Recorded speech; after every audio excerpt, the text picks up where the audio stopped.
सभी को जय माँ काली। कैसे हैं आप सभी लोग? आशा करती हूँ कि माता रानी की असीम कृपा आप सभी पर बरस रही होगी और माँ सबके अंधन के भंडार भर रही होंगी।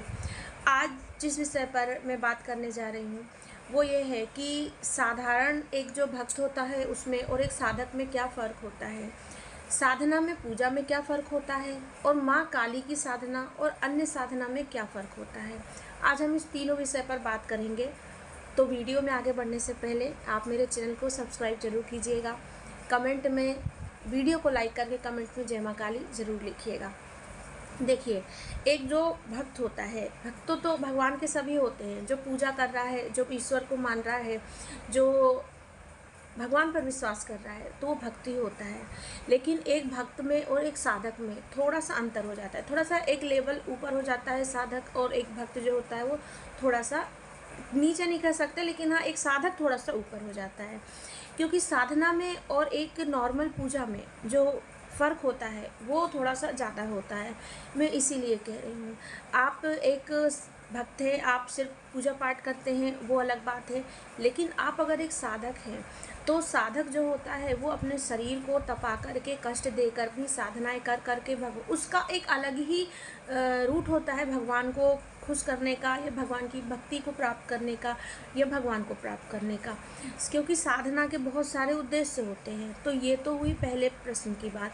अब वीडियो को बिल्कुल भी स्किप मत करिएगा, पूरे बने रहिएगा, वीडियो के अंत तक बने रहिएगा। आपको समझ में आएगा कि आप किस लेवल पे हैं और आपको क्या करना चाहिए और आगे बढ़ने के लिए। हम करते हैं बात कि पूजा पाठ में और साधना में क्या अंतर है। देखिए, हम मॉर्निंग में उठते हैं, मॉर्निंग में उठ के हम अपना फ्रेश नहा धो के सब बढ़िया मतलब शुद्ध होकर के हम भगवान की पूजा करते हैं। ठीक है, हम उनको स्नान कराते हैं, हम उनको प्रसाद देते हैं, पूरा पूजा पाठ करते हैं। इसके बाद में हम बैठ कर के उनका चालीसा पढ़ लेते हैं, स्तोत्र पढ़ लेते हैं। ये सब आपकी पूजा की कैटेगरी में आ गई। जो आप नहलाते हैं, भगवान को भोग लगाते हैं, वो सभी सेवा होती है भगवान की, हम भगवान की सेवा देते हैं। और बाकी जो आप बैठ कर के उनका पाठ करते हैं, आप उनकी चालीसा करते हैं, आप उनके मतलब जो भी उनकी महिमा का गुणगान करते हैं, वो सब भी एक आपकी पूजा में आ गई। ये सारी चीज़ें पूजा में होती हैं। हम बैठ के रामायण पढ़ते हैं, गीता पढ़ते हैं, जो भी हमारे अंदर जितना भी समय मिलता है, जितना भी टाइम मिलता है, हम उसके अकॉर्डिंग करते हैं। ये पूजा हो गई कि पूजा में आप एक समय आपका है, उतने ही समय में आपको पूजा करना है, नहीं हो रही है, नहीं समय मिल रहा है तो आप चले गए। कोई ज़रूरी नहीं है आज नहीं तो आपने कल कर लिए, किसी नहीं किसी और से करवा दिए, वो पूजा हो गई। लेकिन एक साधना में, एक साधक में बहुत अंतर होता है। साधना जो होती है वो पूजा की तरह आपकी मर्जी से नहीं चलती। साधना में जो एक साधक होता है वो भगवान के आगे वचन लेता है, भगवान के आगे संकल्प लेता है अपनी साधना के लिए। उसकी साधना का उद्देश्य होता है, उसकी साधना का उद्देश्य होता है या तो वो कुछ पाना चाहता है, या तो वो किसी भी मार्ग, जैसे मान लीजिए बहुत से साधक ऐसे हैं जो तंत्र के मार्ग पे होते हैं, तंत्र के तांत्रिक मार्ग पे होते हैं, कुछ सात्विक मार्ग पे होते हैं। दोनों तरह की साधनाएं होती हैं, तांत्रिक साधनाएं भी होती हैं, सात्विक साधनाएं भी होती हैं। तो उनकी साधना का कुछ ना कुछ उद्देश्य होता है। किसी को सिद्धि पाना होता है, किसी को माँ को ही मतलब माँ की जो कृपा होती है उसको पाना होता है, माँ के दर्शन। जो कहते हैं ना कि एक साधक जो होता है ना, वो एक जैसे साधक अपनी मर्जी से काम नहीं, अपनी मर्जी से नहीं कर सकता है कि आज नहीं मन हुआ तो आज नहीं, कल हम मंत्र कर लेंगे। उसने जितने दिन का संकल्प लिया है, उसने जितना टाइम बोला है कि हम इतने टाइम पर इतनी माला करेंगे, हम 50 माला करेंगे, हम 21 माला करेंगे, तो उसको वो करनी होती है, वो उसको करना है। चाहे उसको टाइम बिजी है तो टाइम निकाल के करना पड़ता है, नहीं तो उसकी साधना जो होती है वो खंडित हो जाती है। तो ये हो गया साधक। साधक अपने जो भी है जब अपना संकल्प लेता है तो वो अपनी मनोकामना बोलता है। साधक को नियमों का पालन ज़्यादा करना पड़ता है। एक रोज़मर्रा की जो पूजा करते हैं उसकी तुलना में जो साधक होता है उसको नियमों का ज़्यादा पालन करना पड़ता है। कई नियम है साधना के, कठोर भी नियम है बहुत साधना के। जो लोग 41 दिन की साधना करते हैं, जो 21 दिन की साधना करते हैं, तो उनको ब्रह्मचर्य का पालन करना, किसी के घर भी नहीं खा सकते हैं, ना जा सकते हैं, ना बिल्कुल तामसिक भोजन नहीं करना। ये सारी चीज़ें जो होती हैं ये एक साधक के अंदर होनी चाहिए। साधक का मतलब या साधना का मतलब भी ही होता है अपने आप को साधना। साधना मतलब अपने आप को इतना ज़्यादा एक ढांचे में ढाल लेना, अपने आप को इतना ज़्यादा संयमित कर लेना किसी चीज़ के लिए कि हम उतना संयम अपने आप को, अपनी इंद्रियों को इतना वश में कर लेते हैं जब हम लोग साधना करते हैं कि हम अपना कार्य करते हैं और हम अपनी इंद्रियों को अपने ऊपर हावी नहीं होने देते हैं। जैसे कि हमारे जितने गुण अवगुण होते हैं जो हमारी इंद्रियों के कारण आते हैं, हम उन्हें अपने ऊपर हावी हैं। ये एक साधक होता है और यह एक साधना होती है। अब हम लोग बात करते हैं कि और सारे देवी देवताओं की साधना में और माँ काली की साधना में अंतर क्या होता है।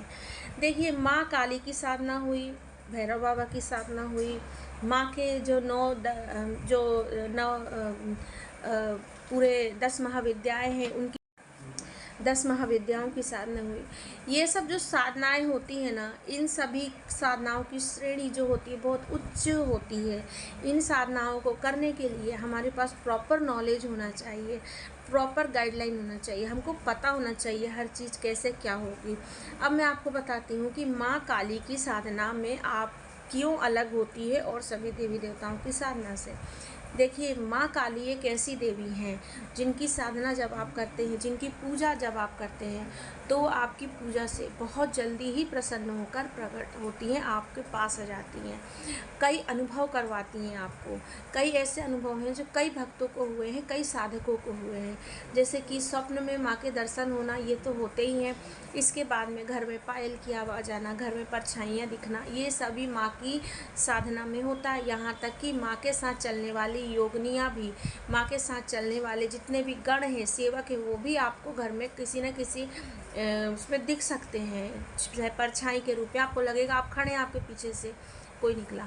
तो अगर माँ काली की साधना आप करें तो बिल्कुल माँ के ऊपर अटल विश्वास करके कि कोई भी ऐसी चीज़ आपको परेशान नहीं कर सकती, ऐसे करके आपको माँ काली की साधना वैसे तो बिना गुरु के नहीं करना चाहिए, लेकिन अगर आपके गुरु नहीं हैं तो आप शिव जी को गुरु बना करके माँ काली की साधना कर सकते हैं।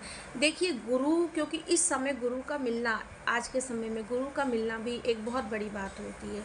एक सच्चा गुरु, एक आपको मार्ग दिखाने वाला गुरु जो होता है उसकी, अब आज का तो यह है कि गुरु हमको बनाना है तो पहले तो आपका पैसे अपने पास रखिए, तब जाके आपको अच्छे कहीं गुरु मिलेंगे। तो गुरु अगर आपको नहीं मिल रहे हैं और अब आपको है कि हमें साधना के मार्ग से आगे बढ़ना है, आपने यही मार्ग चुने हैं, तो आप शिव जी को गुरु बना करके आपको साधना करना चाहिए। तो उसमें इनमें जो साधनाएं होती हैं, माँ काली की जो साधना होती हैं, इसमें आपको नियम जो होते हैं वो बिल्कुल अच्छे से, जैसे स्वच्छता का ध्यान रखना है। अगर आप माँ को सात्विक रूप से चला रहे हैं तो कोई भी तामसिक चीज़ आपको माँ को नहीं देना है। जैसे कि तामसिक कहने का मतलब है कहीं से आपने सुन लिए या कहीं से आपने देखा, गृहस्थ में है, आपने माँ काली को कुछ भी तामसिक भोग लगा दिए, आप साधना कर रहे हैं, क्योंकि आपके भोग आपके भाव पर ही माँ चलती हैं। आप माँ को अगर तामसिक भोग देंगे तो माँ फिर उसी हिसाब से आपके साथ चलेंगी, क्योंकि मात्र रूप में अगर आप उनको पूज रहे हैं तो वो आप उनको सात्विक ही लेके चलेंगे तो ही अच्छा होता है। थोड़ा सा माँ काली की साधना में आपको ध्यान देना पड़ता है, नियमों का ध्यान देना पड़ता है। मंत्र आप माँ काली का कौन सा उठा रहे हैं उसका आपको ध्यान देना पड़ता है। माँ काली के कई साबर मंत्र भी हैं, आपने देखे, आप ढूंढने जाएंगे आपको बहुत मिलेंगे, लेकिन माँ काली के जितने सबसे जो प्रिय मंत्र है वो ओम क्रीम कालिकाय नमः मंत्र है, जिसकी अक्सर सभी लोग साधना करते हैं। अगर मैं अपनी बोलूँ तो मैं भी उसी मंत्र की साधना करती हूँ। माँ, मैं जानती हूँ ये मंत्र उनको बहुत ज़्यादा पसंद है, माँ बहुत जल्दी खुश होती है। तो आप इस तरह से जो साधना होती है वो आम पूजा से अलग होती है। आम पूजा आप जो है रोज़मर्रा की जैसे भी करते हैं, गलती हो जाती है, चलता है ऐसा, लेकिन साधना जो है वो आपको, जैसे कहते हैं ना, फूक फूक के कदम रखते हैं, वैसे रखना पड़ता है। सुरक्षा घेरा बनाना पड़ता है, तब आपको साधना करनी होती है। संकल्प लेना पड़ता है, तब आप साधना करते हैं। तो इस तरह से साधना में और पूजा में बहुत अंतर होता है। तामसिक उस तरीके से साधना अलग होती है, तांत्रिक जो साधनाएं करवाते हैं या जो तंत्र की साधनाएं वो अलग होती हैं, और हमारे जो गृहस्थ के साधनाएं होती हैं जो माँ की प्रसन्नता के लिए हम करते हैं वो अलग होती है। तो आशा करती हूँ कि आपको मेरी जानकारी अगर आपको जानकारी अच्छी लगी है तो वीडियो को लाइक करके कमेंट में जय माँ काली लिखना ना भूलिएगा। और कोई प्रश्न हो तो क्वेश्चन हो तो आप कमेंट में मुझसे पूछ सकते हैं। मैं आपके प्रश्न का कोशिश करूँगी कि आपको जवाब दूँ। जय माँ काली।